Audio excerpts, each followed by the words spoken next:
अपनी कुर्सी के चक्कर में बैठे हैं कि भाई हम इक़्तिदार के साथ चिपके रहें किसी तरीके से। अब उनकी जेल भरो तहरीक अनाउंसमेंट के बाद इस मामले को सियासी रंग मिलेगा, चाहे आप मुकदमात में पकड़े उनको। वो समझते थे कि इमरान खान अगर 5 साल पूरे कर गया हम तो खुद गिरफ्तारी देने के लिए तैयार है। मुल्क डिफ़ॉल्ट होने की तरफ जा रहा है मेरे भाई। इस कौम को गुलाम बना दिया गया।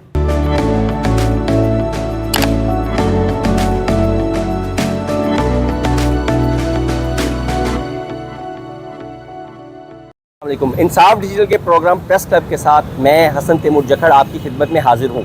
ये हमारा सिलसिला उन लोगों के लिए हमने शुरू किया है जो आप लोगों की आवाज़ बनते हैं, आपका मैसेज जो है हुक्मरानों तक पहुँचाते हैं और हुक्मरानों का पैगाम आप तक पहुँचाते हैं। तो हमने ये सिलसिला इसलिए शुरू किया कि किसी भी मौके पे या किसी भी मौजू पे उनसे उनकी राय जान सके। तो आज हमारा जो टॉपिक है वो है जेल भरो तहरीक और मुल्क में जो महंगाई की सूरत हाल है और उसके साथ साथ इंतखाबात। तो इस वक्त हमारे साथ मौजूद है शादाब रियाज साहब, सीनियर सहाफ़ी और कैपिटल टीवी के ब्यूरो चीफ हैं, इनसे बात करेंगे। अच्छा ये बताइएगा कि महंगाई की बड़ा सख्त एक लहर मुल्क में जारी है, लेकिन हुक्मरान मुकम्मल तौर पर नाकाम नजर आते हैं। तो आप किस नज़र से देख रहे हैं? देखिए वो बिल्कुल आप दुरुस्त कह रहे हैं। मतलब अब ये जो हुक्मरान बैठे हुए हैं इनको भी कोई एहसास नहीं है, ये भी अपनी कुर्सी के चक्कर में बैठे हैं कि भाई हम इक़्तिदार के साथ चिपके रहें किसी तरीके से। महंगाई जी वो इमरान खान महंगाई कर रहा है। अब इमरान खान को तो गए हुए भी साल होने को आ गया।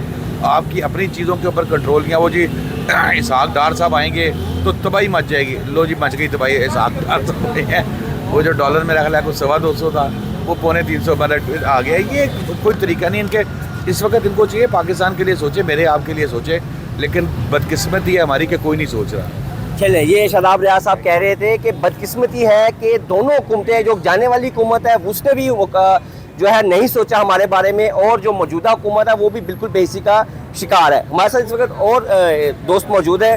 खबर साहब ये बताइएगा, ये जो आज जेल भरो तहरीक का बाकायदा आगाज़ हुआ है इसको आप किस तरह से देखते हैं? ये कोई कामयाब मूव है या कोई गलत मूव है? ये मेरे ख्याल कामयाब मूव है। वो आप उनको गिरफ्तार करते हैं, केसेस बनाते हैं तो भी आप फंसते हैं। अगर आप उनको नहीं पकड़ते हैं तो उनकी तहरीक है और उसका ऐलान कर चुके हैं तो उस सूरत में भी आप पर तनकीद होती है।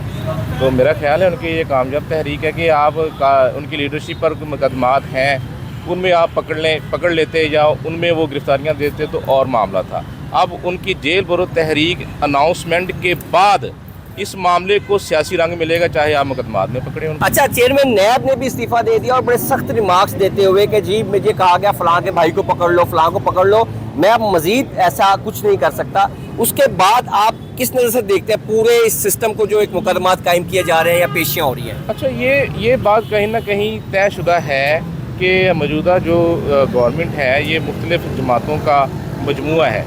तो मुख्तलिफ जमातें हैं उनका एक स्टांस है कि भी शायद हमारी जो सियासत है उसकी बका ये है कि हम PTI को किस तरह डिस्करेज कर सकते हैं। उनकी स्ट्रेटजी ये है कि जो पुरानी उनका जो सियासी वतीरा है कि मुकदमात बनाओ, जेलों में ये लोग डर जाएंगे, खौफजदा हो जाएंगे, वो ये समझते हैं कि शायद ये वाला जो उनकी स्ट्रेटजी है ये कामयाब है।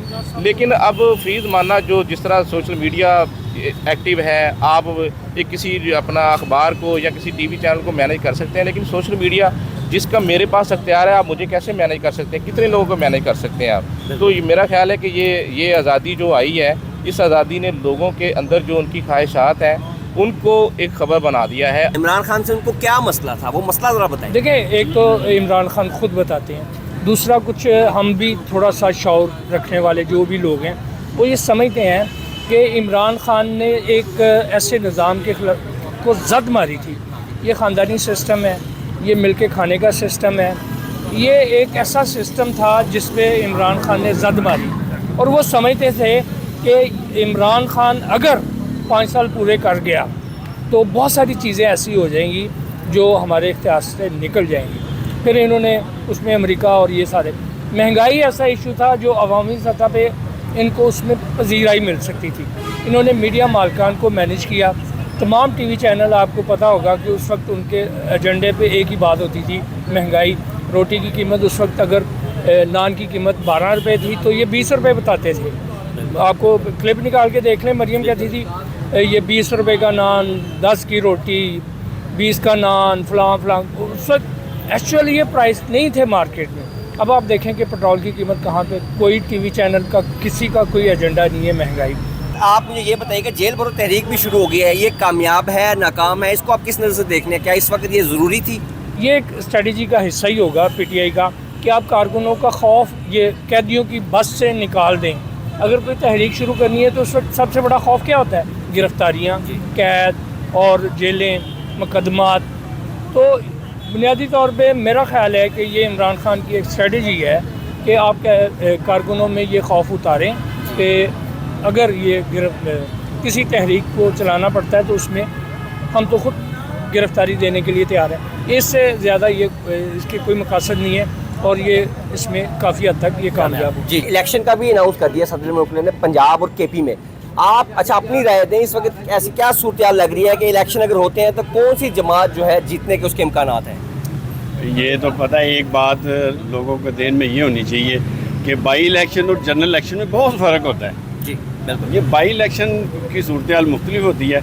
जनरल इलेक्शन में लोग जो हुकूमत जो पार्टी है उसकी हुकूमती कारकर्दगी देखते हैं कि उसने अपनी हुकूमत में आके लोगों के लिए क्या किया है। लेकिन मैं समझता हूँ कि तमाम पार्टियों मिल के मौजूदा हुकूमत को ना थोड़ी सी टेक देनी चाहिए। ये मुल्क डिफ़ॉल्ट होने की तरफ जा रहा है मेरे भाई, बिल्कुल। और उसी की वजह से ये महंगाई इतनी ज़्यादा है, डॉलर खड़ा ही नहीं हो रहा कहीं, वो हो भी नहीं सकता ना, डॉलर तो है ही नहीं, तो खड़ा कहाँ से होगा?